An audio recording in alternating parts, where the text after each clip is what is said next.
बिस्मिल्लाहिर्रहमानिर्रहीम, अस्सलामु अलैकुम। टॉप स्टोरी में मोहम्मद उसामा गाजी का सलाम अर्ज है। आज की टॉप स्टोरी ये रही। ताहिरुल कादरी फरियाद लेकर सुप्रीम कोर्ट पहुंच गए। अदालत को पुल सिरात से गुजरना होगा, नाजुक घड़ी है। ताहिरुल कादरी इस्लामाबाद से बामुराद लौट आए तो क्या एक आग के दरिया से डूब के जाना होगा। वोटर लिस्टों की फौज के हाथों तस्दीक और नई हल्का बंदियां, हमें याद है वो जरा जरा। सुप्रीम कोर्ट ने इलेक्शन कमीशन से रिपोर्ट मांग ली। कराची अमनो अमान केस, हुकूमत जो चाहे करे। सुप्रीम कोर्ट का 2 टोक ऐलान, मुझे है हुक्म अज़ां ला इलाहा इल्लल्लाह।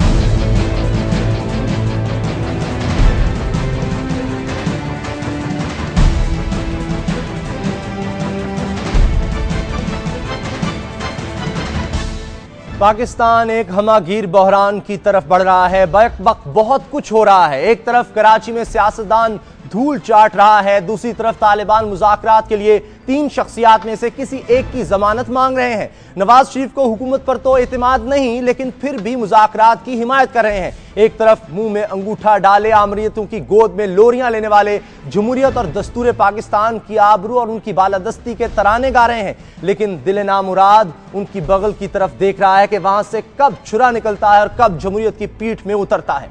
इमरान खान को अवाम ने 15 साल से खैर नहीं डाली। अब उनका ख्याल है कि इलेक्शन कमीशन उनकी मर्जी का आ जाए तो हर तरफ बहारें ही बहारें होंगी, यानी उनकी वजारत उज़्मा और उनके दरमियान अगर कोई है तो ये इलेक्शन कमीशन। एक तरफ ताहिरुल कादरी हैं, वैसे तो कहते हैं कि वो बरवक्त इंतखाबात चाहते हैं, लेकिन वो जो फरियाद लेकर सुप्रीम कोर्ट गए, हमारी बेबाक और निडर, आज़ाद और खुद मुख्तार और आइन की मुहाफिज सुप्रीम कोर्ट इलेक्शन कमीशन की तश्कील पर आइनी मुशगाफियों और फन तशरी में पड़ गई। उसने मीन मेख निकालनी शुरू कर दी तो फिर खाकम बदाहन आइन के वजूद का कायम रहना भी मुश्किल हो सकता है, और जिसके लिए आइन है उसका भी। एक हमागीर बहरान पाकिस्तान की तरफ बढ़ रहा है। रज़ा रब्बानी, वज़ीर आज़म और नवाज शरीफ के खदशात दुरुस्त हो सकते हैं, इसी पर बात होगी। हमारे साथ स्टूडियो में तशरीफ रखते हैं एहसन रशीद साहब, रहनुमा है पाकिस्तान तहरीक इंसाफ के, और हमें ज्वाइन कर रहे हैं राना सनाउल्लाह साहब, वजीर कानून पंजाब हैं। शाजिया मरी हमें इस्लामाबाद से ज्वाइन कर रही है, पाकिस्तान पीपल्स पार्टी की रहनुमा MNA है। एहसन रशीद साहब, आपसे शुरू करते हैं। इलेक्शन कमीशन पर कोई एक एतराज बता दें, एक काम उनको आपने कहा हो जो उन्होंने नहीं किया। बिस्मिल्लाहिर्रहमानिर्रहीम। देखिए जी, इलेक्शन कमीशन जो है, जो उसको काम करना चाहिए वो नहीं कर पा रही। देखिए, जितने बाई इलेक्शंस हुए पिछले चंद माह में, हुकूमती पार्टी भी, पीपल्स पार्टी भी कह रही है धांधली हुई, और भी लोग कह रहे हैं धांधली हुई। उसके अलावा प्री पोल रुकिंग जो है वो बेतहाशा हो रही है। आप देखिए, ये जो इश्तिहारात दिए जा रहे हैं, हिस्सा लिया, देखिए जो फंड्स बांटे जा रहे हैं, नहीं हमने हिस्सा नहीं लिया, लेकिन तो हमें इल्म तो है। नहीं, स्टेक होल्डर तो इतराज तो वो करे जिसने हिस्सा लिया हो। देखिए, आपने दरखास्त दी इलेक्शन कमीशन में, क्या क्या दरखास्तें दी हैं जिन पर कुछ नहीं हुआ? जी, हमने कहा जी प्री पोल रिगिंग रोकी है। ये जो इश्तिहारात निकल रहे हैं सरकारी वसाइल पे कि जनाब ये बस बन रही है, ये लैपटॉप बांटे जा रहे हैं, ये हुकूमत नहीं जी जरूर करे, काम कर रही है, एडवर्टाइज भी ना करे, लेकिन अगर ना कि हम ये काम कर रहे हैं, रोक दे इलेक्शन से पहले। एक मिनट, उस पे अगर नवाज शरीफ साहब की फोटो लगती है, वो किस हिसाब से लगती है? वो तो पंजाब गवर्नमेंट में नहीं है, नहीं नजर आ रही। नहीं जी, बिल्कुल लैपटॉप के सारे इश्तिहारों में उनकी थी तस्वीर। ताहिरुल कादरी साहब ने या इमरान खान साहब ने तो बनाई नहीं, अब जिसने बनाई है फिर वो तो लगाएगा अपनी तस्वीर। नहीं, नवाज शरीफ साहब ने क्या किया उसमें? उन्होंने कौन से लैपटॉप बांटे? वो किस हिसाब से लैपटॉप बांट रहे हो? चले पूछ लेते हैं राना साहब, क्यों इस तरह हो रहा है? राना सनाउल्लाह साहब, क्यों आप इस तरह कर रहे हैं? तो प्री पोल रिगिंग है, इमरान खान साहब कहते हैं। देखिए उसामा, बात ये है कि जहाँ तक पंजाब गवर्नमेंट का तल्लक है, तो पंजाब गवर्नमेंट जो है वो पाकिस्तान मुस्लिम लीग नून की गवर्नमेंट है, और एक सियासी हुकूमत जो है वो अपनी सियासी जमात और लीडरशिप के ताबे होती है। मियाँ नवाज शरीफ जो है वो मुस्लिम लीग नून के सरबराह है, और अगर मुस्लिम लीग नून की हुकूमत एक अच्छा काम करती है तो वो उसका क्रेडिट मुस्लिम लीग नून के हर कारकुन को जाएगा, उसके लीडर को जाएगा। अगर इनसे नहीं हो सका या किसी और से नहीं हो सका, अगर मोटरवे मियाँ नवाज शरीफ ने बनाई है तो उसका क्रेडिट उसको जाएगा। अगर मेट्रो बस मंसूबा जो है वो कामयाब हुआ है और इंशाल्लाह ताला उसकी सहूलत लोगों को हासिल होगी तो उसका क्रेडिट जो है वो हमको जाएगा। इसमें इस तरह से जो है यानी निकालना एतराज़ कि जी ये हो रहा है, वो हो रहा है। भाई इश्तिहार आप भी तो दे रहे हैं ना, आप भी तो, आपकी खबरें भी लग रही हैं, आपको भी मीडिया आपकी हर एक्टिविटी को, आपके इवन पार्टी इलेक्शन को जो है वो कवर कर रहा है। तो इस तरह से तो इन चीज़ों के ऊपर जो है वो कोई एतराज़ नहीं बनता। और जहाँ तक इलेक्शन कमीशन का तल्लक है, तो चीफ इलेक्शन कमिश्नर जो है उसके ऊपर पूरी कौम को इत्मीनान है, इनको इत्मीनान है, इनकी कंसल्टेशन से उनकी जो है वो तैनाती हुई है। कहां इत्मीनान है? तारुल कादरी साहब तो पिटीशन लेकर पहुंच गए हैं, इस पर भी हम आते हैं, लेकिन तारुल कादरी साहब जब इंपोर्ट हुए हैं, उनके इंपोर्ट होने से पहले तो इनको इत्मीनान था। यानी ये तो अब इस्टेब्लिशमेंट जो है ये तो उसके ये सारे मोहरे हैं, अब इनको इकट्ठा किया जा रहा है। अब ये तारुल कादरी साहब के साथ ये मिल रहे हैं, इनका मकसद एक ही है, क्योंकि इनको ज़िमनी इलेक्शन में पता चल गया है कि अवाम का मूड क्या है। अब ये चाहते हैं कि किसी न किसी तरीके से इलेक्शन जो है मुलतवी हो जाए और इनको और टाइम मिल जाए। अच्छा, अब शाज़िम अली साहब, बात है शाज़िम अली साहब, बड़ा सवाल एक सामने आ चुका है, पिटीशन दाखिल हो चुकी है इलेक्शन कमीशन की तश्कील 9 पर। पहले आपने ध्यान क्यों नहीं दिया? कहा गया है पिटीशन में कि 3 लोगों के नाम जाने थे हर ओहदे के लिए, आपने सिर्फ एक नाम दिया और वही पार्लिमानी कमेटी ने मंजूर कर लिया। अब ये तो पिटीशन चली गई, आपने उस वक्त ध्यान क्यों नहीं दिया? 3 नाम दे देते, इतना मुश्किल था, आपका ध्यान ही नहीं गया। हाँ, देखिए उसामा, एक तो बात बड़ी वाज़ेह है कि आज मुल्क में जो जमहूरियत है वो यकीनी तौर पे एक ऐसा निज़ाम है जिसमें आपके लिए freedom of movement, freedom of association, freedom of expression guaranteed है। और हम नहीं समझते कि किसी को भी इस दौर में या इस माहौल में बोलने से या अपनी बात रखने से रोका जा सकता है, या रोका जाना चाहिए। अच्छा। ये और बात है कि आप क्या डिमांड कर रहे हैं या आप क्या, आपकी विश लिस्ट क्या है। जो भी डिमांड्स हुकूमत से या पार्लियामेंट से हैं या होंगी, वो आइन के दायरे में रहकर ही उन्हें स्टडी किया जाएगा। आपने जो बात फरमाई है, चैप्टर 8 है कॉन्स्टिट्यूशन का, जो इलेक्शंस की बात करता है, जिसके अंदर इलेक्शन कमिश्नर के भी तमाम तश्कील और उसका इलेक्शन कमिश्नर का भी क्या रोल होगा, वो तमाम चीजें उसमें मौजूद है। ये एक बड़ी खुशाइन बात है कि पाकिस्तान में ये पहली मर्तबा हुआ है कि हुकूमत और अपोजिशन के दरमियान ये अंडरस्टैंडिंग पैदा हुई इन तमाम जमातों में जो या हुकूमत का हिस्सा है या अपोजिशन का, कि इस एक नाम पर कंसेंसस डेवलप किया जाए ताकि वो शख्स इलेक्शन कमिश्नर के फराइज अंजाम दे। अब आपने कमीशन की बात की जो कादरी साहब का एतराज है, तो हमने कादरी साहब से ये बारहा ये बिल्कुल वाज़े तौर पे कहा है कि देखिए आइन के जो इख्तियारात हैं वो आइन के अंदर दर्ज हैं, आइन के तयशुदा जो बातें हैं वो एक कॉन्स्टिट्यूशनल रिफॉर्म्स पर बनाई गई कमेटी के जरिए, जिसमें तमाम पॉलिटिकल पार्टीज जो पार्लियामेंट का हिस्सा थी उनकी कंट्रीब्यूशन मौजूद है। अगर इसमें कोई रद्दोबदल या चेंज आना है तो वो एक शख्स के हाथ में नहीं है, वो यकीनन उसी इज्तमाई सोच का नतीजा हो सकता है जिसने इन कॉन्स्टिट्यूशनल रिफॉर्म्स को अप्रूव किया है, जिन्होंने काम किया है। लिहाजा अगर वो सुप्रीम कोर्ट जाना चाहते हैं तो उनकी मर्जी है, वो जा सकते हैं। ये एक मैं समझती हूँ कि आजाद शहरी का हक है, उससे लिया नहीं जा सकता। वो तो सही है, लेकिन अब फैसला भी अगर आ गया तो फिर क्या होगा इसी दरखास्त के मुताबिक? ये भी बड़ा सवाल है, ये भी आपके सामने रखेंगे। देखिए उसामा जी, मुझे ब्रेक लेनी है, आपने मैं ब्रेक के बाद आपके पास किया। आता हूं। और एक सवाल जो तारुल कादरी साहब और इमरान खान साहब के लिए छोड़े जा रहा हूं कि सुंजिया हो जन गलियां ते विच मिर्जा यार फिरे, क्या इस किस्म का इलेक्शन कमीशन चाहते हैं? इस पर बात होगी आगे। वक्त है ब्रेक का, हमारे साथ रहिए।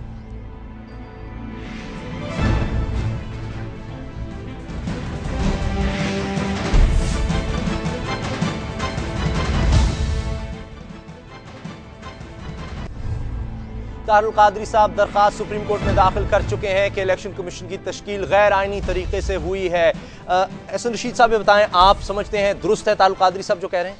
देखिए, पहले तो मैं वाजे कर दूं कि हमारा उस पिटीशन से कोई ताल्लुक नहीं है, ना उन्होंने हमसे पूछ के की ना मुशावरत से की, तो हमारा कोई ताल्लुक नहीं है।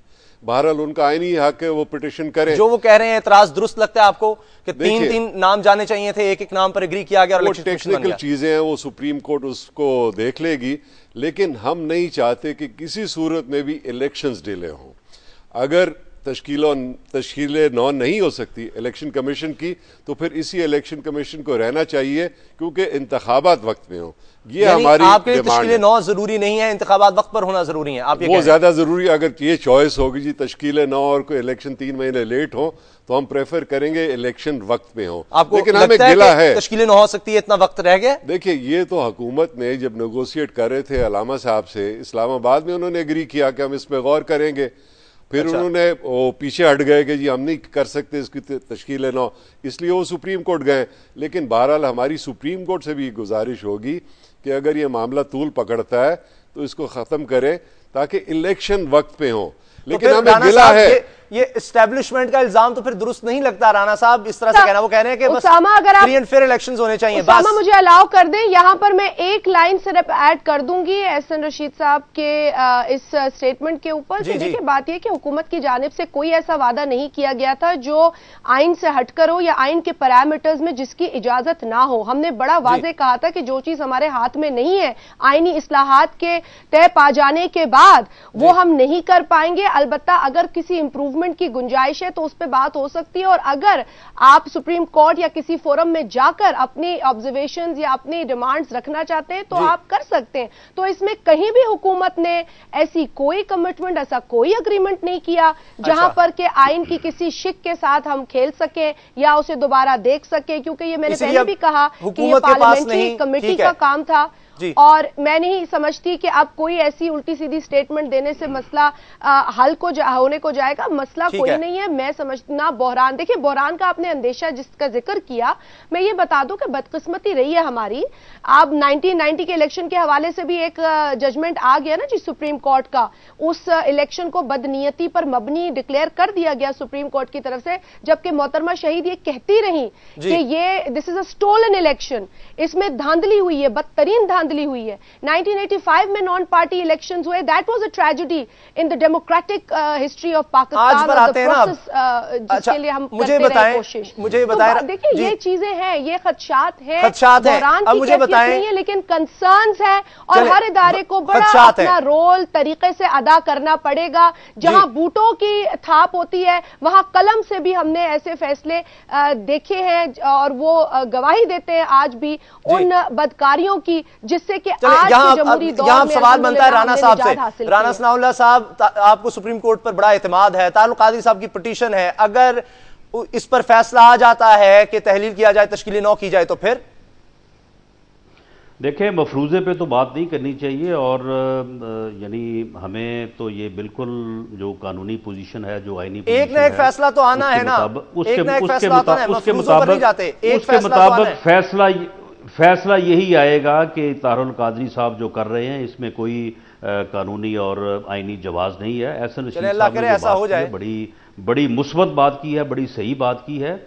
और इस वक्त जो है, इस वक्त पोजीशन यही है कि इलेक्शन कमीशन जो है, इलेक्शन कमीशन के ऊपर पूरी कौम को एतमाद है। इलेक्शन कमीशन बहुत सही काम कर रहा है। अगर एहसन रशीद साहब को किसी इश्तिहार के ऊपर अगर इतराज़ है भी तो इनको चाहिए कि उस इश्तिहार की कॉपी साथ लगाएं और इलेक्शन कमीशन को एप्लीकेशन दें। इलेक्शन कमीशन ज़रूर अगर उसमें कोई ऐसी काबिल इतराज़ बात होगी, इलीगल बात होगी, तो उसका ज़रूर नोटिस लेगा। और जहाँ तक अपना मारवी मेमन साहबा कर रही हैं, वो शाजिया मरी साहबा बात कर रही हैं उसकी धांधली की, तो ये मेरा ख्याल है कि पिछली बातों में नहीं जाना चाहिए। अगर पिछली बातों में अगर आपने तो हालिया फैसला है जाना है तो फिर तो 77 में जो धांधली हुई थी उस धांधली की वजह से आज तक जो है वो पूरा मुल्क जो है वो सजा काट रहा है। पिछली बातों को छोड़े, बात यह है कि इस वक्त जो इलेक्शन कमीशन है, इस वक्त इलेक्शन कमीशन मुझे ये बात है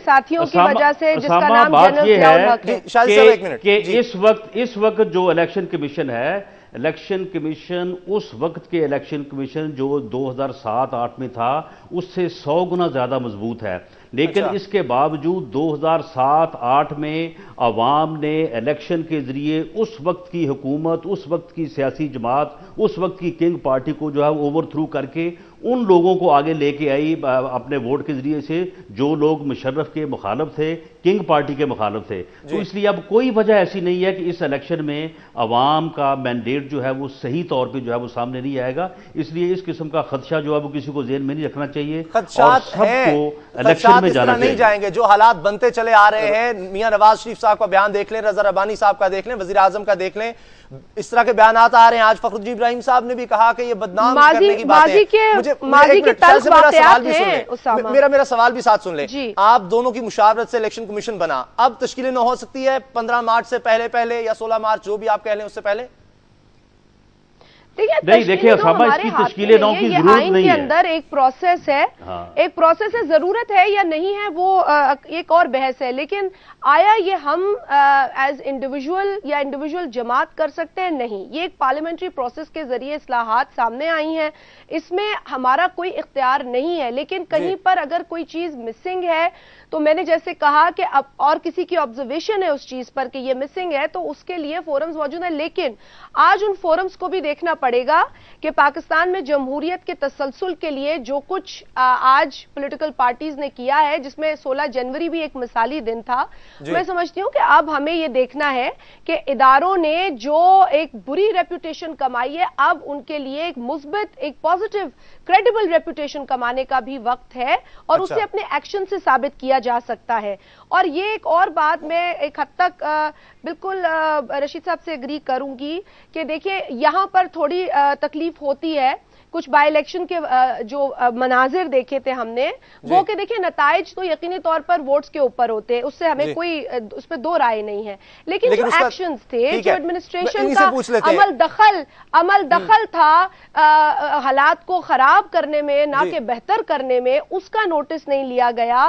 तो ये चीजें हैं, मतलब एक खातून सिंध में एक इलेक्शन होता है, बाई इलेक्शन थप्पड़ का नोटिस ले लिया जाता है, लेकिन यहाँ बंदूकें धन धनाते फिरते लोग और इतनी फायरिंग और इतना वायलेंस, ये वाकई मतलब इस बारे में एक सोच मैं ये बात कहना चाहूंगा। इसका जवाब एस रशीद साहब से ले लेते हैं। देखिए राना साहब, मैं अर्ज करूं, रशीद साहब से ले लेते हैं। एस रशीद साहब, एतराज हर एक को होगा कहीं ना कहीं, लेकिन तरीका ये नहीं है कि इलेक्शन कमीशन की तहलील को कहा जाए। देखिए एतराज हमें भी है, गिला है हमें एक्चुअली इलेक्शन कमीशन से कि वो अपनी मजबूती से काम नहीं कर रहे।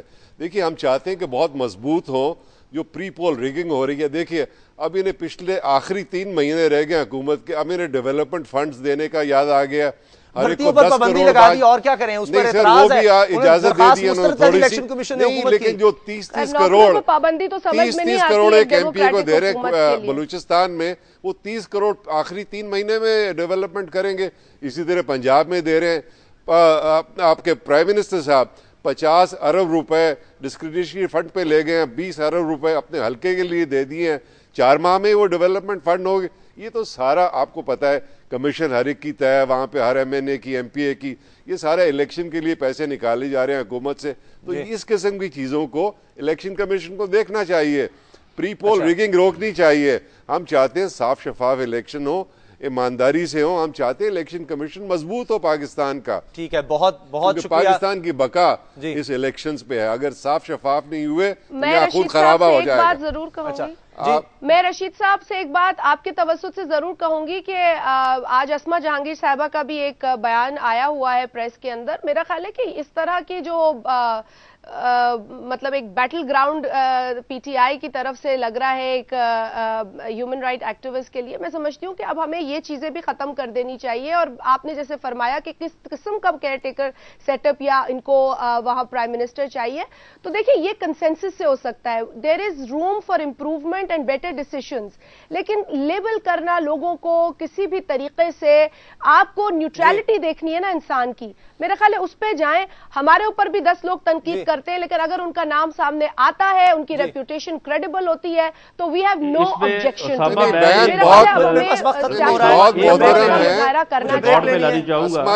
बहुत मोहतरम है, लेकिन वो पीपल्स पार्टी की मेंबर है, पीपल्स पार्टी की वकील है। नहीं, पीपल्स पार्टी की वो मेंबर नहीं है, वो वकील किसी की भी हो सकती है रशीद साहब। वकील जहांगीर साहिबा कहां मेंबर है पीपल्स पार्टी के? प्रोफेशनल, क्या बात कर रहे हैं आप? सच सारी दुनिया को पता है इस बात को छोड़ते हैं।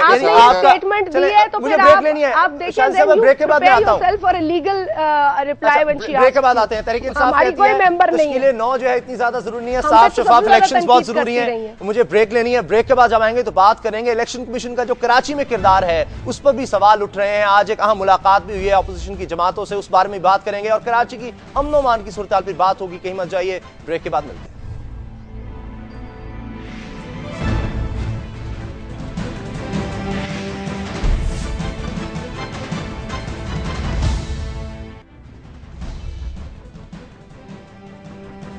सुप्रीम सुप्रीम कोर्ट ने इलेक्शन कमीशन सिंध से बयान हल्फी तलब कर लिया है कि आया कराची में घर घर जाकर वोटों की तस्दीक उसी तरह हो रही है जिस तरह सुप्रीम कोर्ट ने अहकाम जारी किए थे। अदालत के रूबरू इमरान खान, मुस्लिम लीग नून और जमात इस्लामी ने कराची में बोगस वोटर लिस्टों के खिलाफ रुजू किया था, जिस पर अदालत ने लाखों वोटरों की तस्दीक फौज के जरिए घर घर जाकर करवाने का हुक्म दिया था। अब दोबारा तहरीक इंसाफ की तरफ से अदालत से कहा गया है कि कराची में अदालत के हुक्म पर अमल नहीं हो रहा, फौज सिर्फ खानापुरी के लिए रखी गई। अदालत कहती है कि पहले इलेक्शन कमिश्नर सिंध बयान हल्फी दें, फिर सेक्रेटरी दिफा से भी पूछा जाएगा कि फौज से वहां काम लिया गया।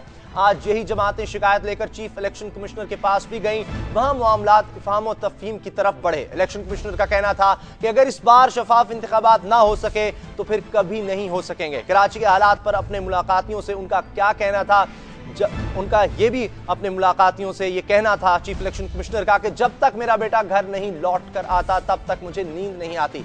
कराची में वोटर लिस्टों की तस्दीक के हवाले से भी वहां कोई मामला तय पाए वो क्या थे, ये उनसे मुलाकात करने वालों से भी पूछेंगे। इस वक्त हमारे साथ हैं शाजिया मरी साहिबा, राना सनाउल्लाह साहब हमारे साथ हैं, इनसे गुफ्तगू जारी रखते हैं। शाजिया मरी साहिबा, इलेक्शन कमिश्नर पर एतराजात कराची में भी हो रहे हैं, फौज से पूरी तरह से तस्दीक करवा ली जाती तो ये मसला दोबारा ना उठता। देखिए, ये तो एक सुप्रीम कोर्ट की जानिब से ऑर्डर था और देखिए आपने पहले भी ये कहा है कि इदारों का जो आईनी रोल है और आइन के अंदर जो जो उनकी जिम्मेदारी दर्ज है उसी हिसाब से उन्होंने काम करना है। अपने अपने दायरे में रहकर काम करेंगे तो यकीनी तौर पर किसी भी कंफ्यूजन से हम बच सकेंगे। इलेक्शन कमीशन का काम जो है इलेक्शन के हवाले से, इलेक्शन की स्ट्रैटेजी बनाने के हवाले से, वो उन्हीं का काम है, वो किसी और का नहीं है। अलबत्ता अगर एक आला अदलिया की जानिब से ऑर्डर आता है तो यकीनन इलेक्शन कमीशन उसका जायजा लेता है और उस पर इम्प्लीमेंटेशन की पूरी कोशिश की जाती है। तो मेरा ख्याल है कि ये एक ऐसी चीज है जो कि अवॉइड कोई इदारा नहीं करेगा।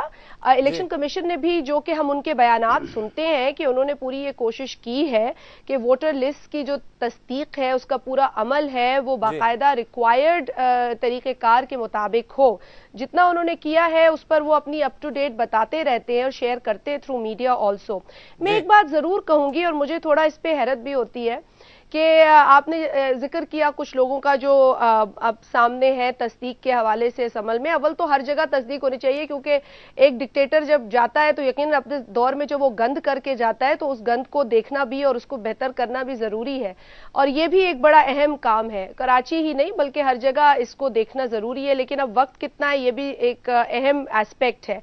मैं हैरत होती है मुझे पीटीआई जैसी जमात पर कि जिन्होंने जनरल मुशर्रफ को रेफरेंडम में सपोर्ट किया, उसे मजबूत किया, उस शख्स को, उसके लिए क्या कुछ उन्होंने उनकी पॉपुलैरिटी के को बढ़ाने के लिए, फरोग देने के लिए नहीं किया। आज उसी मुशर्रफ के दौर के किए हुए अच्छे या बुरे जो भी काम थे, मुझे तो कोई अच्छा नहीं नजर आता लेकिन उनको आते होंगे अच्छे नजर, तो जो भी उनके बुरे काम थे आज वही उसके लिए बात कर रहे हैं। और अब कोशिश हो रही है साफ शफाफ इलेक्शंस के लिए।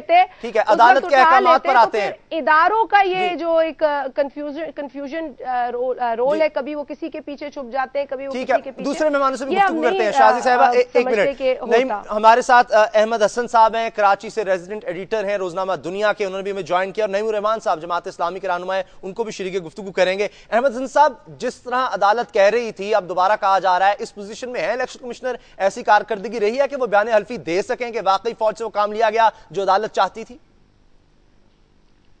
नहीं, उसमें ऐसा है कि जो सियासी जमातें चाहती हैं और जिस तरह सुप्रीम कोर्ट ने हुक्म दिया था कि उनके साथ उनका जो अमला हो इलेक्शन कमीशन का उसके साथ जाएं वो, तो अभी तक ऐसा नहीं है। इलेक्शन कमीशन का अमला अपने तौर पर ही जा रहा है, वो उस इलाके में अलबत्ता मौजूद होती है फौज, तो लिहाजा मैंने खुद भी देखा है कि वो फौज उनके साथ नहीं होती है। अच्छा, राना सनाउल्लाह साहब, आपके भी ओहदेदार जो हैं इलेक्शन कमिश्नर से मिले हैं, आपके भी कोई तहफ़्फ़ुज़ात थे वहां पर? क्या बात हुई, उससे कुछ इत्मीनान हुआ, कुछ बात हुई? देखिए उसामा, बात की है कि ये जाली वोटों का जो शोर है ये तकरीबन पिछले 2-2.5 साल से जो है वो सुप्रीम कोर्ट में जो है ये सुना जा रहा है और इसके ऊपर मुतअद्दिद जो है वो फैसले हुए। इलेक्शन कमीशन ने इसको, इन लिस्टों को जो है वो दोबारा से जो है वो मुरतब भी किया।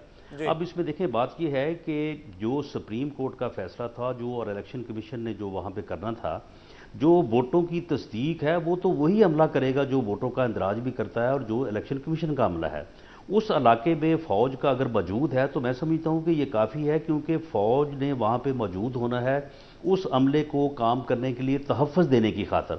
और अगर फ़ौज उस इलाके में तहफ़्फ़ुज़ देती है और वो अमला जो है वो तस्दीक करता है, तो मेरा ख्याल है कि ये काम जो सुप्रीम कोर्ट ने इलेक्शन कमीशन के ज़िम्मे लगाया है, ये चलिए 100% तक नहीं, लेकिन कम से कम जो है एक यानी इत्मीनान की हद तक जो है ये मुकम्मल हो जाएगा। वहाँ पे बयान हल्फी भी मांग लिया गया ना जी, बयान हल्फी मांग लिया वो बयान हल्फी तो खैर वो देंगे, लेकिन कैफियत वहाँ पे इसलिए है कि जो वहाँ पे जिस जमात के पास सबसे ज़्यादा यानी अक्सरियत है या मैंडेट है MQM, वो जो है वो इस अमल के साथ मुतफिक नहीं है और इस अमल को में तवाबन नहीं कर रहे। हालांकि उन्हें ये चाहिए उन्होंने क्या ताबन करना है, तो इलेक्शन कमीशन का काम है सही करवाने के लिए। मुझे जरा लेकिन उनको चाहिए कि वो तवाबन करें ताकि ये जो जिस किस्म की रिजर्वेशन है ये भी खत्म हो जाए। अच्छा, नईमुर रहमान साहब, जमात इस्लामी के रहनुमा मिले, आप भी गालिबन उस मुलाकात में शरीक थे, इलेक्शन कमिश्नर से मुलाकात हुई, क्या बातें हुई, इत्मीनान हुआ, क्या हल निकला इस सारे मामले का, कराची में वोटर लिस्टों की तस्दीक का, हल्का बंदियों का?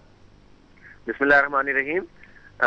जैसा कि आपने बताया कि आज इलेक्शन कमीशन से सियासी जमातों की मुलाकात थी और जो 3 दिन पहले एक मीटिंग हमारी तय हुई थी वो आज हुई है। हमने वहाँ कराची में जो कुछ भी अमल हो रहा है, जैसा कि आज सुप्रीम कोर्ट में भी बात आई है कि सुप्रीम कोर्ट के फैसले के मुताबिक अमल नहीं किया जा रहा, और जो अमला इलेक्शन कमीशन का घर घर जा भी रहा है अगर, तो वो पेंसिल से इंदराज कर रहा है। उसी तरह से वो जो एक तंजीम है उसके कारकुनों के साथ जा रहा है और सारी रिपोर्टें सेक्टरों और यूनिटों के अंदर जाकर वापस जाती हैं, और इसके नतीजे में वो लिस्ट उसी तरह से बन रही है जिस तरह से पहले बनी थी। इसलिए हमने अपने तमाम तर तहफ़्फ़ुज़ात का इज़हार कराची में मुलाकातों के दौरान भी, 3 दिन के धरने में भी और बाद में मुजाहरे में भी, और फिर उसके बाद इस्लामाबाद के धरने में, और आज फिर दोबारा से मीटिंग के अंदर भी ये किया।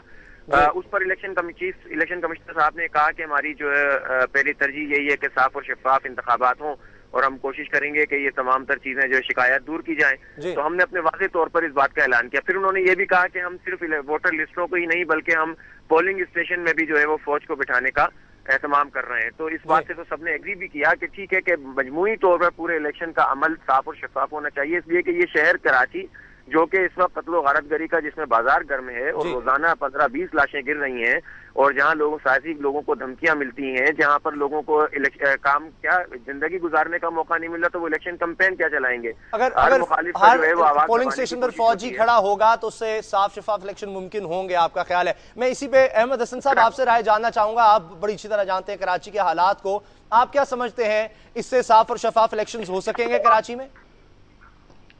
जी हाँ, असल बात यह है कि अब कराची में फ़ौज ही एक ऐसा इदारा रह गया है जिस पर तमाम सियासी जमातों को एतमाद है, और वो ये समझते हैं कि फ़ौज के होते हुए धांधली नहीं हो सकेगी। उसकी वजह शायद यह है कि पुलिस का इदारा जो है वो ख़ास तौर पर इस बात का कहा जाता है कि उसमें सियासी वाबस्तगियों के हामिल लोग जो हैं बड़ी तादाद में भर्ती किए गए हैं, इसलिए वो यकीनन अपनी सियासी वाबस्तगियों का नाजायज़ इस्तेमाल करेंगे, और ब्यूरोक्रेसी जो है वो भी बहुत ज़्यादा सियासी हो गई है।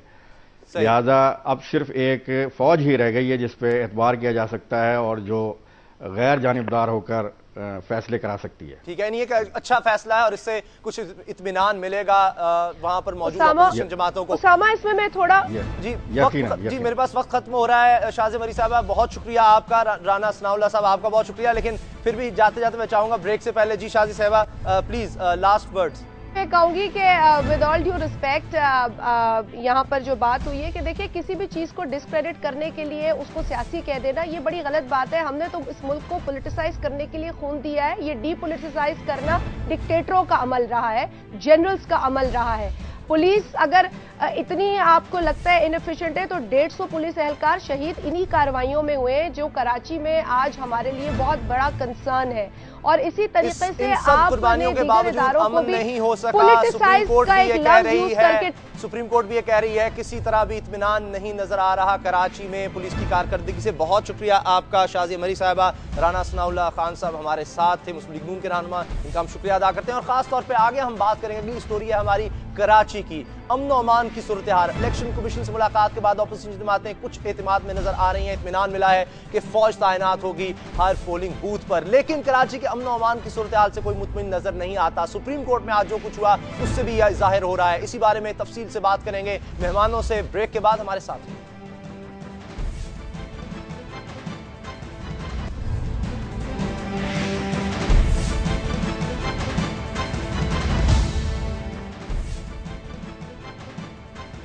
सुप्रीम कोर्ट कराची में अमन की मुतलाशी है और इसे वहां हुकूमत की भी तलाश है, मगर अमन नापैद है और हुकूमत अगर कहीं है भी तो खलाओं में। और विफाकी हुकूमत कराची से ला ताल्लुक। अगर यह कहा जाए कि कराची सरजमीन बेआइन बना हुआ है तो यकीनन मानिए गलत नहीं।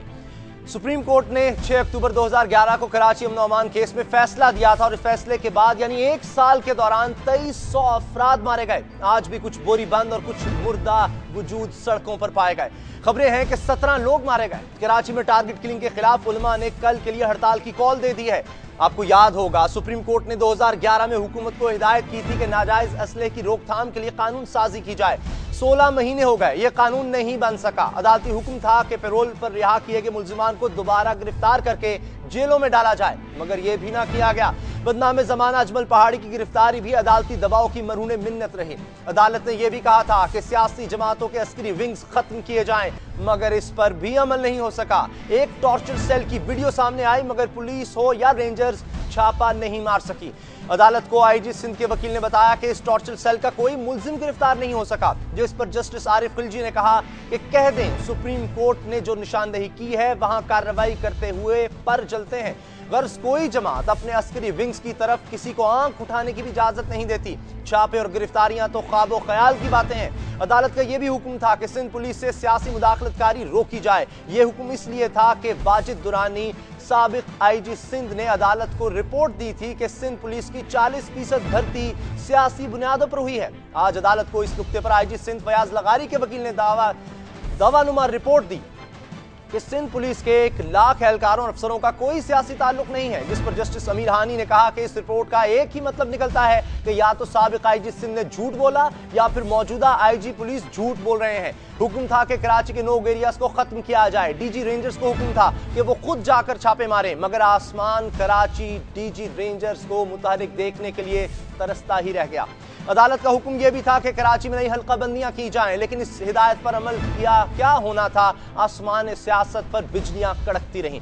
इलेक्शन कमीशन भी इस फैसले को मुश्किल कहकर टाल गया। किस्सा मुख्तसर, अदालत के हुक्म पर अमल नहीं हुआ। कराची में लोग मर रहे हैं, आज भी मरे। अदालत कहती है कि अगर हुकूमत ने टारगेट किलिंग को नहीं रोकना तो फिर आइन से इंसानी जान की हिफाजत का आर्टिकल 9 निकाल दिया जाए। अदालत कहती है कि किसी की ख्वाहिश नहीं कि कराची में अमन हो। अदालत के सामने विफाकी हुकूमत भी हाथ लटकाए खड़ी रही। अदालत ने डिप्टी अटॉर्नी जनरल से पूछा कि क्या विफाकी हुकूमत इस वक्त जवाब दाखिल करेगी जब कराची जलकर खाक हो जाएगा, लेकिन डिप्टी अटॉर्नी जनरल का जवाब था कि अमन और अमान कायम करना सूबाई हुकूमत की जिम्मेदारी है। अदालत ने आर्टिकल 147 का हवाला दिया कि जब कोई सूबाई हुकूमत नाकाम हो जाए तो विफाकी हुकूमत की मुदाखलत लाजमी हो जाती है। अदालत हुकूमती रवैयों से तंग आकर इकबाल को याद करती है और कहती है कि अगरचे बुत हैं जमात की आस्तीनों में, मुझे है हुक्म आज़ां ला इलाहा इल्लल्लाह।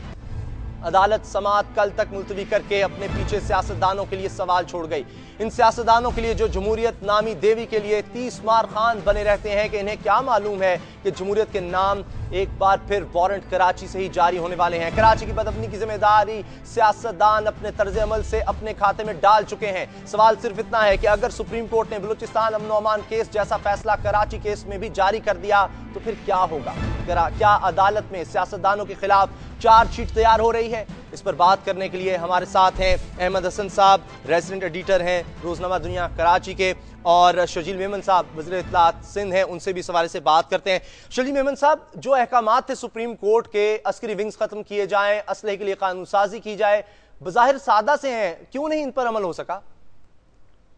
जी शुक्रिया उसामा साहब, मैंने बड़े गौर से आपकी गुफ्तगू भी सुनी और जो सुप्रीम कोर्ट ने जो जो फरमान दिए हैं वो भी मैंने बड़े गौर से सुने हैं। पहली बात तो ये है कि अस्करी विंग इस तरह कोई दफातर नहीं है जहाँ पे लिखबार बोर्ड हो कि यहाँ पे कोई अस्करी विंग है और अगर किसी में हिम्मत तो पकड़ ले। पुलिस ने और रेंजर्स ने पिछले 4.25 साल में बहुत बड़ी तादाद में दहशतगर्द मुख्तलिफ इलाकों से गिरफ्तार किए हैं। और अगर पूरे पाकिस्तान में इस वक्त तालिबान घुसे हुए हैं तो उसी तरह तालिबान कराची में भी हैं। अगर सुप्रीम कोर्ट ये समझती है कि सिंध हुकूमत कोई नाकाम हो गई तो पूरे पाकिस्तान में चेक कर लें कि पूरे पाकिस्तान में जहाँ पे हमारी लॉ इन्फोर्समेंट एजेंसीज, हमारी पाक अफवाज, हमारी रेंजर्स, हमारी पुलिस, हमारी एफसी मुख्तलिफ महाजों पर इन दहशतगर्दों से लड़ भी रही है और दहशतगर्दों के खिलाफ कार्रवाई कर रही है। आज अदालत में एसपी साहब ने बयान दिया है कि अगर असलहे की गैर कानूनी असलहे के लिए कानून साजी हो जाए, जो गवाह हैं उनको तहफ़्फ़ुज़ फराहम करने के लिए कानून साजी हो जाए, तो 1 महीने में वो कहते हैं मैं लिख कर देने को तैयार हूं कि अमन-ओ-अमान की सूरत हाल बेहतर हो जाएगी। ये कानून क्यों नहीं बनाए गए? उसामा साहब, आपने 2 बातें कही हैं, मेहरबानी करके मैं बड़ा आपको इंपॉर्टेंट जवाब दे रहा हूँ, उसको तफसीली सुनिएगा। पहली बात, आपने ये कहा कि गैर कानूनी असले के खिलाफ कानून साजी बन जाए।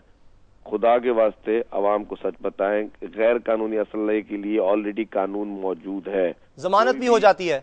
मेरे भाई सुन तो मेरी बात कि कोई भी शख्स अगर बगैर लाइसेंस के वेपन रखता है तो वो उसको पुलिस अरेस्ट करती है और उसके लिए ऑलरेडी कानून साजी है। और उसमें कोई मतलब ये कहीं पे भी किसी मुल्क में भी लीगल नहीं है कि आप बगैर लाइसेंस के वेपन ले चलो। और यहाँ पे लोग जो है वो रॉकेट लॉन्चर्स लेके चलते हैं, यहाँ पे लोग जो बम लेके चल रहे हैं, खुद का जैकेटें लेकर चल रहे हैं, इसके लिए ऑलरेडी कानून है और उसको एंटी टेररिस्ट कोर्ट्स जो है उसमें उनको चालान किया जाता है। दूसरी बात आपने कही विटनेस की प्रोटेक्शन के लिए, चीफ मिनिस्टर साहब ने जो है वो ऑलरेडी होम डिपार्टमेंट को 10 करोड़ रुपए जारी कर चुके हैं विटनेस प्रोटेक्शन के लिए। और ये उनको कहा गया कि अनलिमिटेड बजट है, अगर आपको जितने और पैसे चाहिए सिंध गवर्नमेंट उनको देगी। जहाँ पे विटनेस को प्रोटेक्शन के लिए फाइनेंशियल हमें जरूरत है पुलिस डिपार्टमेंट को, वो हम ऑलरेडी प्रोवाइड कर रहे हैं। तो जो चीज हम ऑलरेडी कर रहे हैं उसकी जरूरत नहीं। अब कोर्टों का अब आजकल एक रिवाज बन चुका है उसामा साहब कि हुकूमतों को ऊपर इस तरह के कमिट देते हैं जिसको फिर वो मजबूरन फैसलों में भी नहीं ला सकते।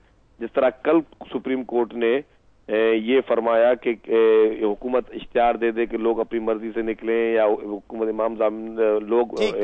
इमाम जामिन बांध कर निकले। लेकिन अगर अमन-ओ-अमान की सूरत हाल बेहतर हो, इस तरह के रिमार्क्स उसामा साहब प्लीज, मैं माजरत चाहता हूं, प्लीज मुझे क्या इस तरह के रिमार्क्स कोर्ट जो है अपने जजमेंट में लिख सकती है? नहीं लिखेंगे, लेकिन सिर्फ अपने बयानात और टिक्कर लिखवाने के लिए कोर्ट ये काम करती है। इस तरह मैं भी कह सकता हूं कि एक सुप्रीम कोर्ट इख्तियार दे दे कि जितने भी मुजरिम आएंगे हम सबको बरी कर देंगे, हम किसी को सजा नहीं सुनाएंगे। अच्छा, अब हुकूमत अगर अमन-ओ-अमान की सूरत हाल बेहतर कर ले, आप कह रहे हैं अभी तक कोशिश हो रही है, तो शायद इस तरह की बातें ना हो। बहुत शुक्रिया आपका। शरीफ मेमन साहब वज़ीर इत्तलात थे, हमारे साथ थे। अहमद हसन साहब, आप से मैं ये पूछना चाह रहा था, आखिर में बस वक्त खत्म हो गया, कि ये जो हालात हैं कराची के, इनकी वजह क्या है? ये चार्जशीट बन रही है सियासतदानों के खिलाफ, ये बदनीयती है, नाकामी है, नाअहली है?